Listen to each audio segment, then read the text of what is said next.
성도 여러분, 오늘도 기쁨의 하루를 맞이하셨습니까? 기쁨의 27째 날, 4월 26일 금요일 토론토 한인 장로교회 새벽기도에 오신 여러분들을 주님의 이름으로 환영합니다. 우리 먼저 욥기 말씀 보도록 하겠습니다. 욥기 39장 1절부터 30절까지의 말씀을 제가 봉독해 드리겠습니다. 산염소가 새끼치는 때를 네가 아느냐? 암사슴이 새끼 낳는 것을 네가 본 적이 있느냐? 그것이 몇 달 만에 만삭되는지 아느냐? 그 낳을 때를 아느냐?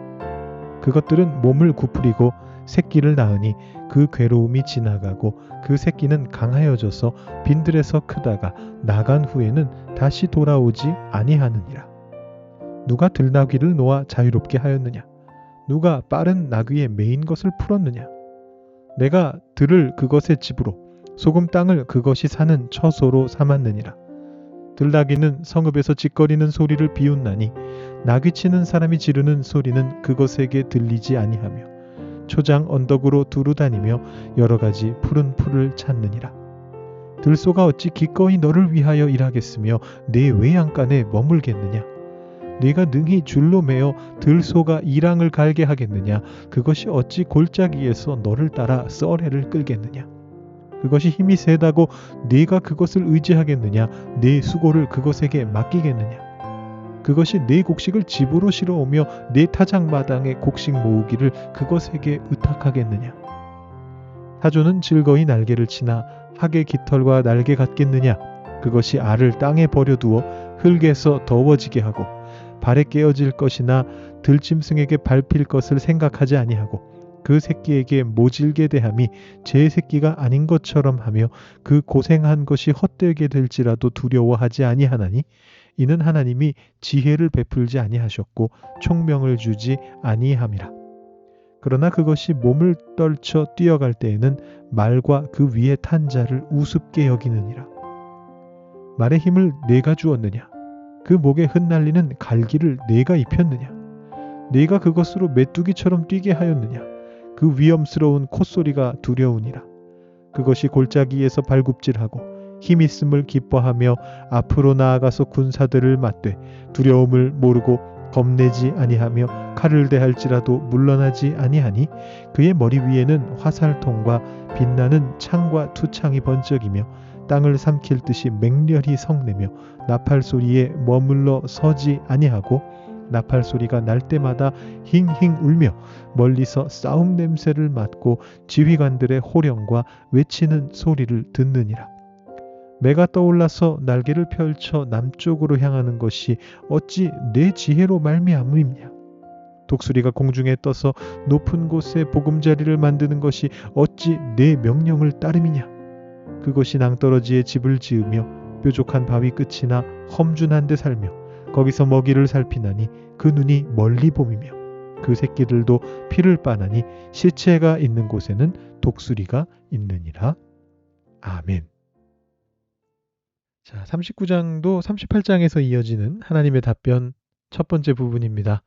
여러분 제가 앞에 적어놓은 내용 이렇게 눈으로 훑어보시면 어제 본 것 같은 내용인데 이런 생각이 드실 수 있겠습니다. 하나님의 피조 세계를 고대 세계의 세계관을 바탕으로 차근차근 훑어나가며 하나님의 지혜를 묘사한다.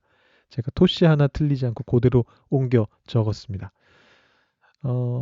사실상 이 내용이 그대로 이어지고 있다라고 보시면 되겠는데 약간 이제 방향성은 살짝 달라집니다. 전체적으로 비슷한데 자연 만물의 신비에 대해서 말씀하신다라는 점에서는 비슷한데요. 차이점은 이제 주제가 약간 동물들에게로 넘어갑니다. 동물들에 대한 이야기로 바뀌면서 조금 더 뭐라고 표현할까요? 그 케이스 스터디 느낌으로 길고 자세하게 주제들을 다룹니다. 어제 보셨던 38장 말씀을 보시면 그 자연 만물에 대한 이야기들이 짧으면 한 절, 길어야 세 절 안에서 주제가 계속 바뀌었습니다. 뭐 우박 얘기하다가 별자리 이야기하시고 또 얼음 얘기하셨다가 구름 얘기하시고 뭐 티끌 얘기하시고 이렇게 계속해서 주제가 짧게 바뀌면서 돌아갔는데 그러다가 어제 제가 짚어드리진 않았는데 38장 끝부분에서 딱 세 절 동안 사자와 까마귀라는 두 동물에 대해서 언급했습니다. 사자에 대해서 2절 나오고 까마귀가 마지막 한 절에 등장했습니다. 자, 이게 쉽게 말하면 예고편인 것이죠. 이제 39장부터 동물 이야기가 나올 거다. 길고 자세하게. 다만 아직은 38장이니까 짧게 지나치겠다. 이런 의미라고 보시면 될 것 같아요. 그래서 사자와 까마귀의 이야기가 각각 2절, 1절로서 38장 끝부분에 나와 있었습니다. 자, 이제 39장부터 본격적으로 동물들의 이야기가 길고 상세하게 등장합니다. 산염소의 이야기가 먼저 4절 나옵니다. 이 산염소는 살아있는 염소가 아닙니다. 산에 살고 있는 염소입니다. 사냥을 말하는 것이고요. 1절부터 4절까지 4절 나오고 그 뒤에 들나귀에 대한 이야기가 또 4절 나옵니다. 그 다음에 이제 들소에 대한 이야기가 또 4절 나옵니다. 이 세 동물들은 인간이 가축으로 만드는데 실패한 동물들이죠. 그 다음에 타조가 6절 나옵니다. 조금씩 길어지죠.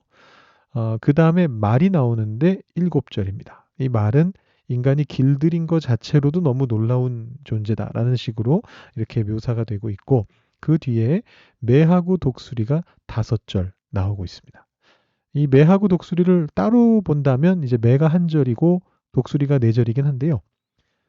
그 매에 대한 1절하고 독수리의 첫 절 이렇게 읽어보시면 대꾸가 되는 걸 보실 수가 있습니다. 그래서 문장의 흐름으로 봤을 때는 이 둘은 세트 메뉴로서 등장한 것이다. 이렇게 보시면 될 것 같습니다. 그래서 이렇게 동물들에 대한 이야기를 38장보다는 조금 길고 자세하게 그렇게 이제 들여다봅니다.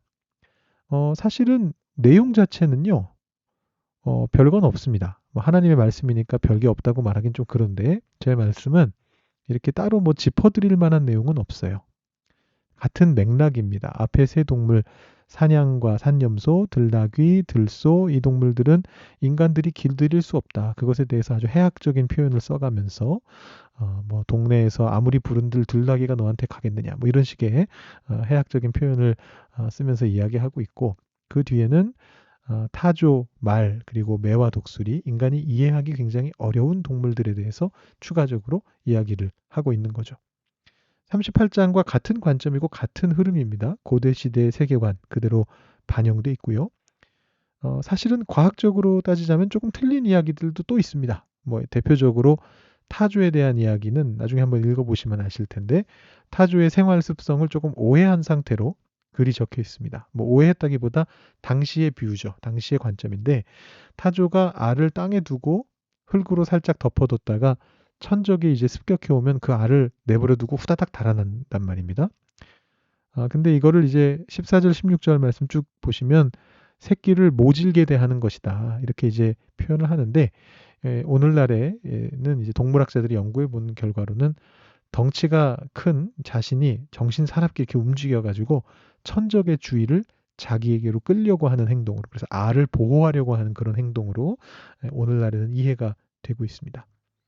근데 뭐 어제도 말씀드렸는데 다시 한번 말씀드립니다만 여기에서 어떤 정보가 정확한가 그것도 현대의 관점에서 과학적으로 옳은가 이런 것은 오늘 말씀을 읽는 방향이 아닙니다.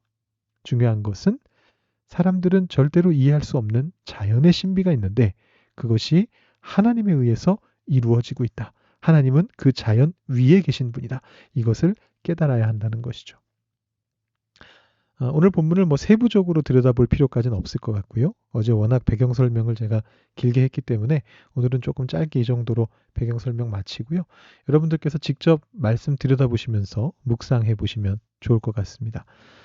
내일 본문은 40장이고 주일 본문은 41장인데 내일은 조금 다루긴 할 것 같습니다만 기쁨의 묵상을 중심으로 보려고 하거든요.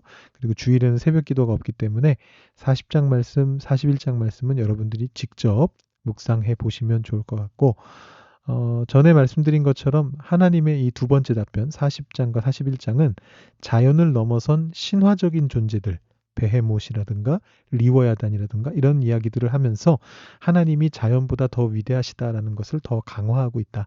이런 배경을 가지고 여러분 묵상해 보시면 좋을 것 같습니다. 자, 기도하시고 기쁨의 묵상으로 넘어가겠습니다. 하나님 아버지 감사합니다. 오늘도 하나님의 말씀 앞에 설 수 있도록 우리의 마음을 불러주시고 오늘 하루의 삶을 살아갈 수 있도록 우리에게 호흡을 허락하시고 힘을 허락하여 주시는 은혜를 감사드립니다. 우리의 영을 주님 앞에 올려드리면서 주님께서 오늘 하루를 살아갈 큰 힘을 우리에게 더하여 주실 것을 믿고 기대하는 마음으로 우리가 이 새벽 기도의 자리에 나와왔습니다. 주님과 사귀면서 주님과 대화하면서 기도하는 가운데 오늘 하루도 주님 뜻 따라 살아갈 수 있는 저희들 될 수 있도록 주님 인도하여 주시옵소서. 이제 우리가 함께 또 묵상을 하게 됩니다. 기쁨의 묵상을 통해서 주님께서 베풀어 주시는 귀한 기쁨을 받아 누릴 수 있도록 도와주시고, 특별히 우리 예수님을 더 깊게 알아가면서 예수님과의 사귐을 더욱더 깊게 할 수 있는 그런 귀한 묵상의 시간 될 수 있도록 주님 도와주시옵소서. 감사드리며 예수님의 이름으로 기도드립니다. 아멘. 오늘은 예수는 믿는데 기쁨이 없어서 43장 신비로우신 친구라는 내용을 읽어드리겠습니다. 먼저 시편 말씀 제가 읽어드린 후에 그 책의 내용들도 읽어드리겠습니다. 시편 21편 6절 말씀. 그가 영원토록 지극한 복을 받게 하시며 주 앞에서 기쁘고 즐겁게 하시나이다. 아멘. 기쁨은 임재다. 내가 행복할 때 혼자라고 느껴지지 않기 때문이다. 나 혼자 세상에 맞서 모든 문제를 아무 도움 없이 처리해야 한다는 불안함에 쓰라린 응어리가 사라진다. 기쁨은 그 공허한 자리를 임재로 가득 채운다. 사실 임재에 대한 이 신비로운 자각이야말로 기쁨의 주된 특징이다. 거기엔 유대감과 은밀한 사귐과 보이지 않는 포옹이 있다. 행복은 말 그대로 포옹을 받는 것과 같기 때문에 온기에 쌓여서 온다. 사랑이 그러하듯 기쁨도 외로움을 몰아낸다. 사랑이 명확히 상대방을 향한다면 기쁨은 더 부드러운 초점을 가진다. 사랑이 태양이라면 기쁨은 달과 별, 곧 반사된 빛이다. 달이 태양 덕에만 빛을 내듯이 우리도 타자이신 그분의 사랑의 임재로 인해서만 행복하다. 우리는 그 타자를 의식하지 못할지 모르지만 그럼에도 우리 기쁨의 이유는 그분의 임재다. 기쁨을 임재로 표현하는 것은 기쁨을 인격체라 부르는 것과 같다. 이 인격체이신 타자, 이 신비로우신 친구는 바로 예수님이다. 믿지 않는 자들에게서조차 참된 행복은 언제나 그리스도의 징표이고 명함이다. 이 책의 주제는 기쁨이지만 사실 나는 예수님에 대하여 쓰고 있다. 그분과 함께 한다는 것의 의미에 대해서, 늘 그분과 함께 하고 싶은 내 열망에 대해서, 그분이 늘 나와 함께 하신다는 내 깊어가는 확신에 대해서 쓰고 있는 것이다. 때로 내게 기쁨이 없는 것은 나 자신이 주님의 임재 안에 있음이 느껴지지 않기 때문이다. 옛 합창곡을 인용하면 기쁨은 왕이 주재하실 때 내 마음의 성에 높이 나부끼는 깃발이다. 내 마음속에서 그분의 음성을 듣고 받을 때마다 그 결과는 늘 기쁨이다. 주님의 음성은 곧 기쁨의 음성이고 그분의 얼굴은 기쁨으로 살아있으며 그분의 눈은 즐겁게 빛나는 눈이기 때문이다. 기쁨은 인격체다. 이 사실을 아는 것은 곧 성령을 그것이 아니라 그분으로 아는 것이다. 성령을 안다는 것은 마치 사랑하는 배우자나 정든 형제자매가 있는 것과 같다. 우리는 이 사람들이 우리를 버리지 않을 것을 알기에 그들을 지배할 필요가 없다. 걱정 없이 그들을 자유롭게 둘 수 있고 몸으로 함께 있지 않을 때도 안심할 수 있다. 여전히 그 관계가 든든함을 알기 때문이다.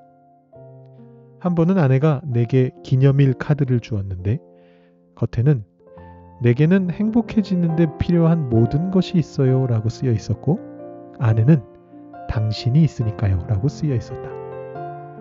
행복은 우리 자신에게 있지 않고 다른 사람들과 우리 주님께 있다. 바울은 데살로니가 교인들에게 우리의 소망이나 기쁨이나 자랑의 면류관이 무엇이냐? 그가 강림하실 때 우리 주 예수 앞에 너희가 아니냐? 너희는 우리의 영광이요 기쁨이니라 라고 썼다. 하나님은 사랑이시며 또한 기쁨이시다. 기쁨은 내가 내 속에서 만들어내는 무엇이 아니라 하나의 인격체다. 그래서 기쁨이란 그토록 놀라운 것이다. 내가 기쁨과 인격적인 사이일 때 즉 그분을 알되 나를 깊이 사랑하시며 내게 영원히 헌신하신 분으로 알 때에는 행복이 나를 쓸쓸히 남겨두고 사라질지도 모른다는 의심이 사라진다. 기쁨의 인격성이야말로 행복이 본래 변덕스러운 것이 아니라 오히려 반대로 한결같고 충실한 이유다. 감정은 있다가도 사라지지만 예수님 안에서의 하나님의 임재는 매일 매순간 영원히 제한 없이 알 수 있고 정겹게 떠올릴 수 있으며 품을 수 있다. 그분은 내가 너희와 항상 함께 있으리라 약속하셨고 기쁨은 그분을 따라온다. 오늘 묵상에서 저자는 기쁨을 예수님 자신 또 성령님 자신과 같은 존재로서 묘사합니다. 틀린 말은 아니죠. 내 기쁨을 너희 안에 보내요. 너희 기쁨을 충만하게 해주시겠다 라고 약속하셨던 분이 바로 예수님이시고 그 같은 문맥에서 요한복음이었습니다. 성령을 보내시겠다 이렇게 약속하셨거든요. 그러니까 기쁨의 근원이 예수님이신 거고 성령께서 그 기쁨을 주장하신다라고 생각해 볼 수 있습니다. 그래서 이렇게 우리가 성령님과 또 예수님과 인격 대 인격으로 사귐을 갖는 것이 바로 기쁨을 우리에게 끝없이 유지하게 해주는 길이다라는 것을 오늘 묵상을 통해 분명하게 알 수 있습니다. 물론 기쁨 그 자체가 예수님이다. 이 말에는 어폐가 좀 있기는 있습니다. 저자도 인정하듯이 기쁨뿐만 아니라 사랑도 곧 하나님이시고 곧 예수님이시거든요. 또 그 앞에서 제가 말씀드렸던 이 기쁨에 대한 요한복음의 그 맥락 안에서는 평안이라고 하는 어떤 가치도 예수님과 함께함으로 얻는 것으로 그렇게 나오고 있습니다. 그래서 사실은 정확하게 말하자면 기쁨은 그 자체가 예수님인 것은 아니고 다만 예수님과 하나님의 어떤 아주 중요한 속성이다. 그래서 우리가 하나님 아버지와 예수님과 성령님과 깊은 사귐을 가지게 될 때 기쁨 역시 우리 안에 넘치게 된다. 이렇게 정리를 해볼 수가 있겠습니다. 저자의 표현을 가져와서 다시 한번 제가 표현을 해본다면 우리가 하나님을 더 깊이 알게 될 때, 그 관계가 더 친밀해질 때 우리는 이 기쁨이, 이 행복이 나를 두고 사라질 수도 있다는 그런 의심을 하지 않게 된다는 것이죠. 가장 사랑하는 사람과 있을 때는 불행조차도 기쁨이 될 수 있듯이 주님과 함께 있을 때는 모든 것이 기쁨이 됩니다. 그럼 이것을 기억하시면서 외롭지 않은 하나님과의 사귐을 계속해 가시면서 더 깊이 하나님을 알아가시면서 기쁨 가운데 늘 거하시는 여러분들이 다 되시기를 바랍니다. 계속 묵상해 보시고 오늘 새벽기도 마치시기 바랍니다.